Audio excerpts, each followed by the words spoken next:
126 নং শদিয়া বিধানসভা সমষ্টিৰ অন্তৰ্গত ডুমডুমা বন সংমণ্ডল অধীনত থকা 2 নং দীঘল মেচাকি গাঁৱত বন্যহস্তী উপদ্ৰৱ।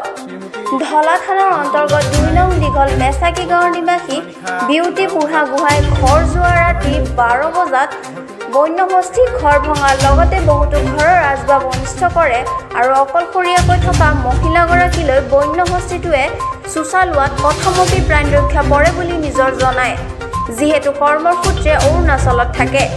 গাঁৱৰ গাঁও প্ৰধান অচ্যুত সোণোৱালে আজি পৰিৱেশ পৰিস্থিতি বুজ লোৱাৰ লগতে বিভাগীয় কৰ্তৃপক্ষৰ লগত যোগাযোগ কৰে। তিনিচুকীয়াৰ পৰা ৰাহুল গগৈৰ পত্নী ভাজা সমলাই।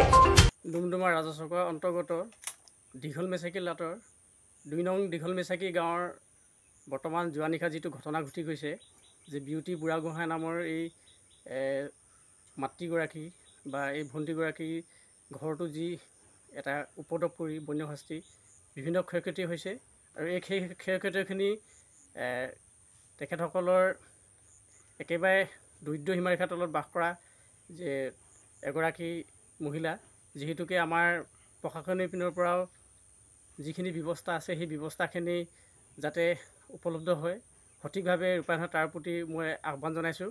আৰু লগতে আমাৰ সমগ্ৰ এই অঞ্চলটোত কেইবাবছৰো ধৰি বনহস্তী উপদ্ৰৱ হৈ আহিছে আৰু বিভাগীয় লগত আমি কেইবাবাৰো আলোচনাও কৰিছোঁ, পৰ্যাপ্ত পৰিমাণে কেনেকুৱা ধৰণে কি কৰিব পৰা যায় সেই বিষয়েও আমি ৰাইজৰ লগত আলোচনা কৰিছোঁ। তথাপিতো এই বন্যহস্তী যি উপদ্ৰৱ সেইটো আমি ৰোধ কৰিব পৰা নাই।